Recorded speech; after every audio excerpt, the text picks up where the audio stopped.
peranan ahli kimia dan Institut Kimia Malaysia dalam dunia moden yang telah banyak perkembangan sains dan teknologinya. Kita faham bahawa satu akta yang diformulitkan pada tahun 1975, 40 tahun yang lalu, tentulah tak dapat mencakup segala perkembangan terakhir yang berlaku dalam bidang kimia.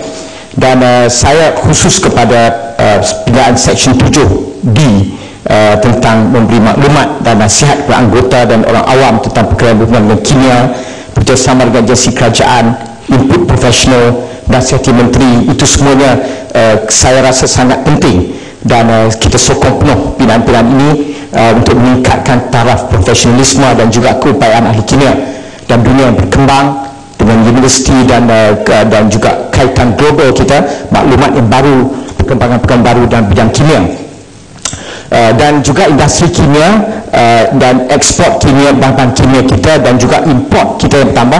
Itu akan memberi implikasi besar kepada kesihatan dan juga apa yang berlaku dalam negara kita. Tuan Ketua, saya ingin merujuk pada beberapa perkara yang saya rasa perlu kita beri perhatian, kerana dalam beberapa perkara yang tidak jelas di mana peranan para doktor, para nutritionist dan para ahli kimia, maka ahli kimia harus menjadi orang yang memberikan sebagai resource person, orang yang memberikan kata putus, memberikan penjelasan yang terbaik kepada masyarakat.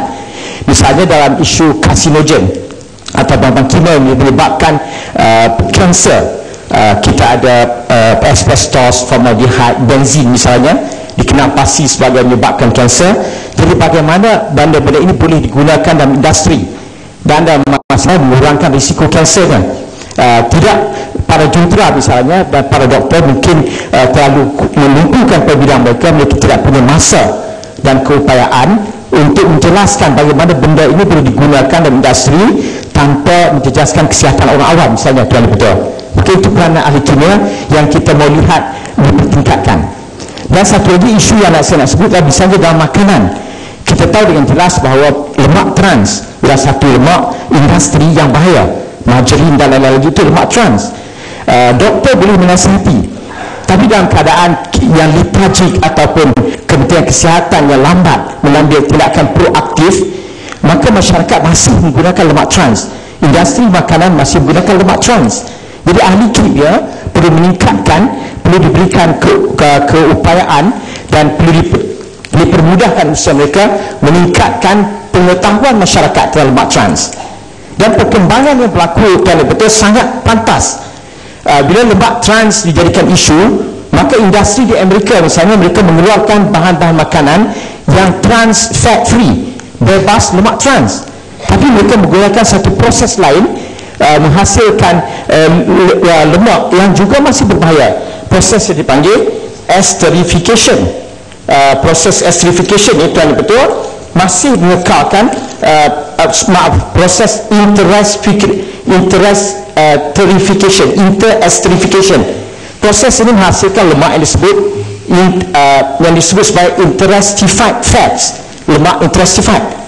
Orang awam, para doktor, para nutritionist juga, ahli nutritionist, gizi, dietitian mungkin tidak akan faham, tapi ahli kimia faham bagaimana proses ini berlaku, bagaimana luar biasanya, out of natural, dan betul dengan izin, lemak diproses dengan tekanan yang tinggi, dengan suhu yang tinggi, menghasilkan sesuatu yang tidak natural, tidak alamiah.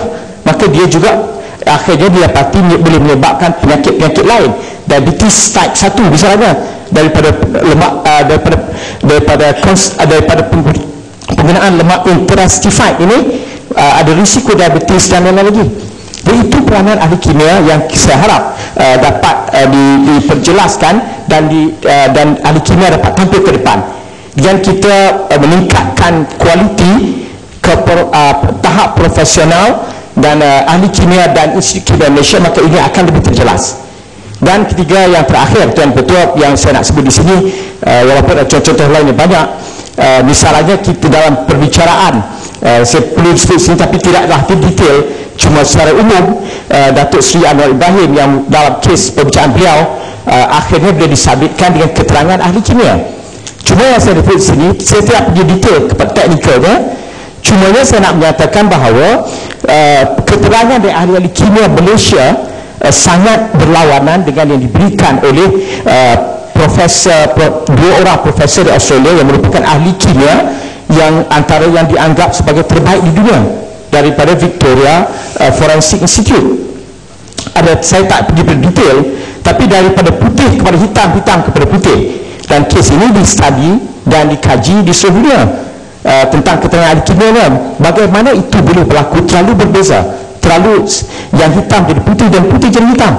Itu kalau tak kita tangani tuan yang betul, di masa hadapan bila kita ada lagi high profile cases begini, maka dia akan memberikan impak yang boleh negatif kepada keprofesionalisme dan juga keupayaan ahli kimia kita berbanding dengan antarabangsa.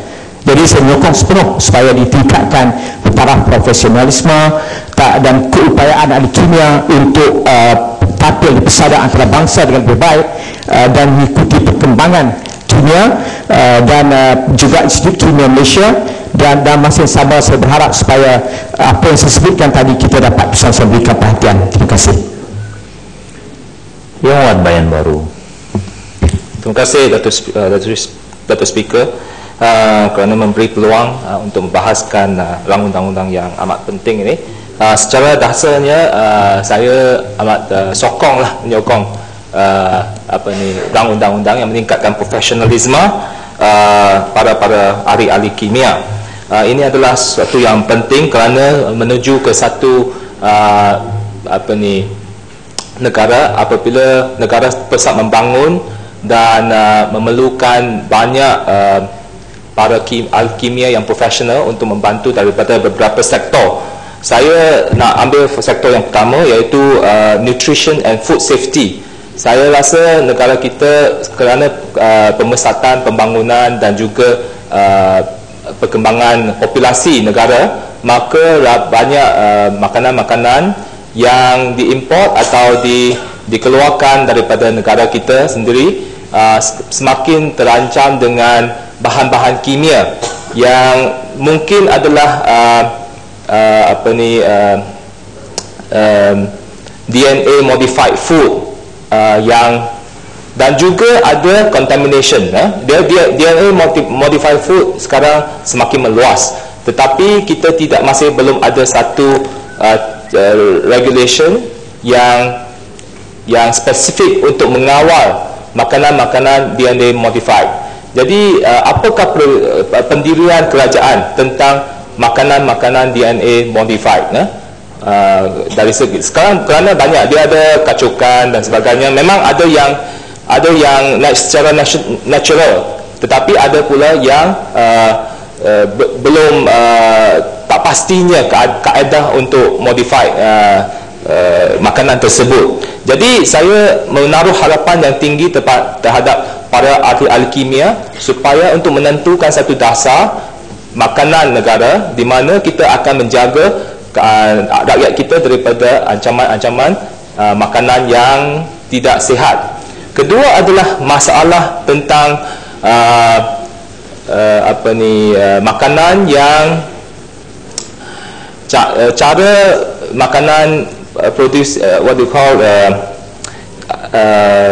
makanan yang decontaminated, cara pemprosesan yang tidak profesional. Kita nampak ada banyak case di negara lain, terutamanya high profile cases daripada Taiwan, di mana makanan mereka digunakan cara-cara yang sintetik, menggunakan pelbagai bahan kimia yang menyebabkan contamination on food. Jadi kita harap bahawa kerajaan tingkatkan jabatan-jabatan, saya tahu bukan daripada jabatan mungkin adalah daripada jabatan kesihatan, tetapi kita perlu tingkatkan supaya ahli-ahli kimia daripada kerajaan untuk meningkatkan checking terhadap makanan-makanan dan kilang-kilang pemprosesan makanan supaya memastikan bahawa mereka adalah mengikut profesional dan untuk memastikan keselamatan makanan kita. Kedua adalah toxic substance control. Sekarang ada banyak bahan-bahan kimia yang digunakan dalam komersial yang akan mengancam keselamatan alam sekitar dan sebagainya, dan ini adalah sesuatu yang kita tidak dapat mengawal, regulate dengan lebih rapi, di mana kita tahu bahawa contohnya pencemaran sungai itu adalah sesuatu yang amat serius, kerana mengikut laporan daripada Jabatan Alam Sekitar, tiada satu sungai di semenanjung Malaysia adalah dalam kelas 1 yang bersih, yang boleh kelas 1 lah, di mana tak ada pencemaran. Jadi tetapi kita kebanyakan rakyat Malaysia menggunakan air sungai, terutamanya di Selangor, yang menggunakan Sungai Selangor sebagai punca rawatan air. Jadi ini adalah sesuatu yang serius, di mana saya harap Jabatan Kimia dan juga dengan akta ni, dengan ahli-ahli kimia lebih profesional, dan juga daripada kerjasama Jabatan Alam Sekitar, kita pentingkan isu adalah isu pencemaran. Toxic substance control juga penting dari segi makanan. Tadi saya telah ucapkan tentang nutrition and food safety, tapi juga kita ada banyak makanan yang perlu dikaji supaya tak ada toxic substance yang mencemari makanan kita. Satu contoh adalah penlabelan makanan-makanan kita. Kita tahu bahawa makanan kita yang dijual di dalam pasar raya kita, banyaknya yang tidak label berapa konten chemical content dalam pelbagai bahan. Baru sikit. Ya, kalau tidak. Terima kasih Tuan Ketua, dan terima kasih Yang Berhormat Baru. Saya nak tambah di sini bahawa tentang pelabelan tentang lemak trans tadi. Lemak trans dilabelkan. Kalau tidak ada lemak trans disebut free of trans fat. Tetapi yang disebut tadi dan juga racun interesterified fat, lemak interesterified, lemak yang telah melalui proses interesterification, itu tidak dilabel oleh mana-mana negara. Jadi mungkin Institut Kimia Malaysia dan Ahli Kimia Malaysia boleh memikirkan untuk melabelkan benda tadi, kerana ia juga ialah satu yang boleh membawa implikasi besar kepada kesihatan, kerana hampir semua makanan proses, biskut, margarin, vegetable spread, gula, itu sekarang ini kerana menggunakan interesterified fat. Terima kasih. Terima kasih Kuala Kedah kerana memberi cadangan yang bagus. Saya rasa ini adalah sesuatu yang perlu dipertingkatkan oleh para ahli-ahli kimia kita. Saya juga tertarik hati dengan apa yang dibincangkan oleh Kuala Kedah tadi tentang kes forensic chemistry, chemical chemist, forensic chemist daripada Jabatan Kimia Negara, di mana ada banyak kes-kes high profile yang di mana kerana laporan itu adalah crucial kepada kes tersebut. Ada beberapa kes seperti akta jenayah, akta dadah, di mana penjenayah suspek ini dilepaskan kerana bahan-bahan evidence yang dikutip itu tidak betul, disimpan dalam store, kemudian bawa ke mahkamah, sudah jadi benda lain. Jadi ini adalah sesuatu yang amat serius supaya Jabatan Kimia kita menjalankan tugas yang lebih baik. Dan lagi juga adalah kes seperti Dato' Sri Anwar dalam kes 1998, di mana DNA chemist Encik Lim Kong Bun, di mana testimoni dia menjadi bahan yang penting dari segi yang menjatuhkan kesalahan terhadap bekas ahli permatang pau Dato' Sri Anwar Ibrahim. Ini adalah sesuatu yang serius. Ada kes yang kedua tahun 2008, di mana Dr. Sia Lei Hong dan Nor Aidora Sedon yang merupakan DNA chemist daripada Jabatan Kimia, di mana testimoni mereka bercanggah betul dengan DNA expert daripada luar negara seperti Profesor David Lawrence dan juga Dr. Brian Leslie McDonald, di mana adalah Profesor chemist dan expert yang cukup tersohor di dunia. Tetapi perbezaan itu amat ketara. Jadi itu adalah amat penting supaya para ahli kimia itu dipentingkatkan profesionalisme mereka. Kerana kalau DNA itu disimpan dalam almari pegawai polis lepas 2 hari, lepas 96 jam, tetapi laporan daripada ahli kimia kita masih kata the evidence is pristine. Ini memang tidak masuk akal. Sebenarnya adalah yang telah dia telah secara natural telah menjadi deteriorate evidence tersebut, DNA atau sperm atau apa-apalah sudah deteriorate. Jadi ini menunjukkan bahawa profesionalisme ahli-ahli kimia itu masih dalam keadaan yang doubtful.